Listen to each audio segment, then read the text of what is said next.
Lucia. So it's a 10-minute train ride. So again, I'm gonna use my Uriel app. Ayan. Same pa rin, Venice Mestre and Venice Lucia. Depart now.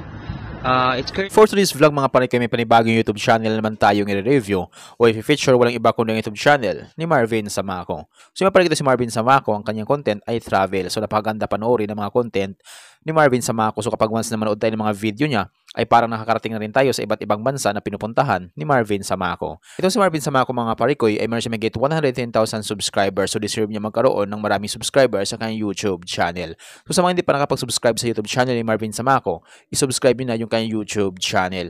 At huwag niyo kalimutan i-subscribe ang aking munting channel para lagi kang updated sa mga bago kong video upload. Ginawa ang YouTube channel ni Marvin Samaco noong October 18, 2012 at may total video views na mabot sa 14,785,081. Dito sa video ito mga pare ko ay ating alamin kung magkano na nga ba ang kanyang latest estimated YouTube sahod. Disclaimer, lahat na makikita yung amount dito o ibababanggit ko amount dito ay pawang estimated po lamang gamit ang Social Blade. Ang Social Blade ay isang public website na kahit sino ay pwedeng tumingin dito at maaari nyo rin makita ang lahat ng mga estimated YouTube sahod ng mga vloggers or content creator.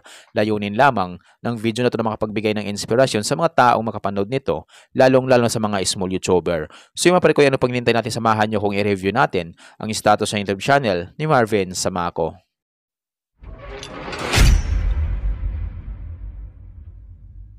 So yun mga pare ko, dito tayo ngayon sa official YouTube channel ni Marvin Samaco dito sa Social Blade. So ito yung kanyang YouTube channel dashboard sa Social Blade. Meron siyang 524 uploads na video. At yung kanyang subscribers ay umabot na sa 109,000 subscribers. So deserve niya magkaroon ng maraming subscriber sa kanyang YouTube channel. Sa mga hindi pa nakapag-subscribe sa YouTube channel ni Marvin Samaco, i-subscribe niyo na yung kanyang YouTube channel. So deserve niya magkaroon ng maraming subscriber sa kanyang YouTube channel. Total ang kanyang video views, nakakuha na siya ng 14,785,081. Country, so wala nakalagay. Channel type, people.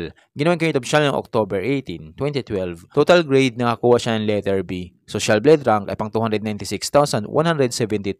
Subscriber rank ay pang 2,419. Video views rank ay pang 904,569. People rank ay pang 1,873. So yun mga pare ko, yung nakakuha ng 9,000 subscribers si Marvin Samaco, tumaas ito ng 11.9% kumpara sa nakalipas na 30 days. At dito sa kanyang video views, nakakuha siya mag-get 1.5 million, tumaas din ito ng 23.3% kumpara sa nakalipas na 30 days. So magandang yung tinakbo ng YouTube channel ni Marvin Samaco. So parehas tumaas yung bilang ng subscribers at ganoon din yung kanyang video views. So yun mga parikoy, dito naman tayo ngayon sa YouTube stats summary ni Marvin Samaco simula noong February 14 hanggang February 27, 2025.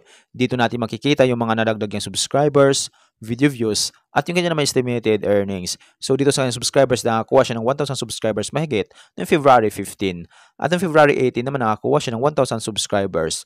At noong February 21 naman nakakuha siya ng 1,000 subscribers. So dito sa kanyang video views mga parikoy, makikita natin dito na okay naman yung views ni Marvin Samaco. So dahil naka-green at positive lahat, so ibig sabihin mataas yung mga nakukuha niyang views kumpara sa nakalipas na 30 days. At dito naman sa kanyang estimated earnings mga parikoy, dito natin makikita yung araw-araw na kinikita ni Marvin Samaco. So mayroon siya dito $30 up to $481 $16 up to $261 $14 up to $225 $17 up to $267 $29 up to $470 $14 up to $224. So yan posibleng kinikita ni Marvin Samaco sa kanyang YouTube channel araw-araw. Pero yung titingnan natin itong mga parikoy ay kanyang daily average at weekly average. So yung mga parikoy dito sa daily average ni Marvin Samaco, nakakuha siya ng mahigit 300 subscribers at may total video views na mabot sa 51,583.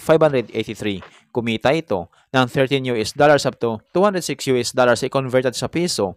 Simula niya pag-convert sa lowest na mayroon siyang $13 i-times natin sa 58 ay mas 754 pesos na posibleng kitain sa loob ng isang araw. At kumabot naman niya yung highest, tumabot sa $206 i-times natin sa 58 ay mas 11,948 pesos na posibleng kitain sa loob ng isang araw. So yung maparikoy dito naman tayo ngayon sa kanyang weekly average. So sa kanyang weekly average, nakakuha siya ng mahigit 2,100 subscribers at may total video views na mabot sa 361,081. Kumita ito ng $90 up to $1,400.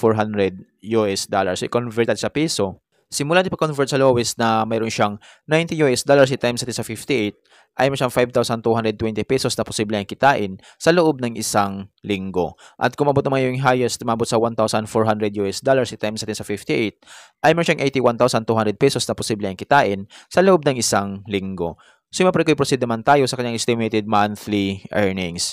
Tapos meron lang guide doon na nag-explain yung mga guide habang nakasakay kayo sa boat. And then, magsasabi lang sila na ito yung next na trip na pabalik. Pero, mas gusto ko rin to na may freedom ka. So, yun mga parikoy, dito naman tayo ngayon sa kanyang estimated monthly earnings. So, disclaimer po lamang mga parikoy, ang video na ito ay layunin lamang na makapagbigay ng inspirasyon sa mga tao makapanood nito, lalong-lalo na sa mga small YouTuber. Lahat na makikita yung amount dito, o yung mababanggit kong amount ito ay pawang estimated po lamang gamit ang Social Blade.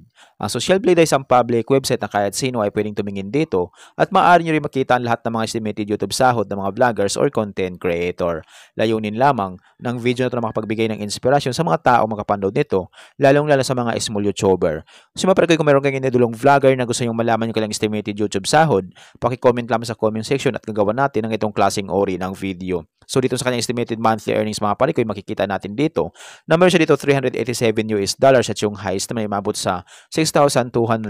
I-convert natin sa piso. Simula din pa-convert sa lowest na mayroon siyang $387 i-times natin sa 58 ay meron siyang 22,446 pesos na posible ang kitain sa loob ng isang buwan.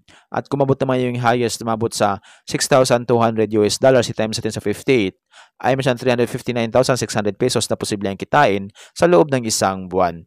So yung yung highest ni Marvin Samaco, sumabot lamang ito kapag once lahat ng mga viewers niya ay hindi nag-i-skip ng ads. So bihira lang mga viewers na hindi nag-i-skip ng ads kaya hindi tumabot ni Marvin Samaco. So dito na tayo babase sa lowest na mayroon siyang $387. Itong $387 nakatumbas ng 22,446 pesos. So maaring doble lang ito or triple. So yan posibleng kitain ni Marvin Samaco sa kanyang YouTube channel sa loob ng isang buwan. Pero maaaring magbabago pa itong mga parikoy, depende sa dami ng views na makukuha ni Marvin Samaco. So dahil ang sahod ng mga vloggers or content creator, nakadepende sa dami ng views, hindi sa dami ng subscribers. At laking tulong din yung mga viewers na hindi nag-i-escape ng ads. So kapag once na hindi pa tayo nag-i-escape ng ads, medyo lalaki ay YouTube sahod ni Marvin Samaco. So yung mga parikoy deserve ni Marvin Samaco na magkaroon siya ng malaking sahod sa kanyang YouTube channel. So tuloy-tuloy po natin suportahan ito si Marvin Samaco. At huwag po tayo mag-escape ng ads. Sa mga hindi pa nakapag-subscribe sa YouTube channel ni Marvin Samaco, i-subscribe na yung kanyang YouTube channel at huwag nyo rin kalimutan i-subscribe ang aking munting channel para lagi kang updated sa mga bago kong video upload. So mapre ko dito sa kanyang estimated yearly earnings, makikita natin dito na meron siya dito $4,600 at yung highest na may mabot sa $74,300. So yun yung posibleng kitain ni Marvin Samaco sa kanyang YouTube channel sa loob ng isang taon. Pero dito lang tayo babase sa lowest na meron siyang $4,600. So yun yung posibleng kitain ni Marvin Samaco sa kanyang YouTube channel sa loob ng isang taon. So mapre ko hanggang dito lang yung video natin. So kung mayroon kayong inidolong vlogger na gusto nyo malaman kailang estimated YouTube sahod, paki-comment lamang sa comment section at gagawa natin ng itong klaseng ori ng video. At kung nagustuhan nyo ang video ito mga parikoy, huwag nyo po sanang kalimutan mag-like, share at mag-subscribe sa munting channel na ito. Once again, this is Kabady Vlog. Peace out.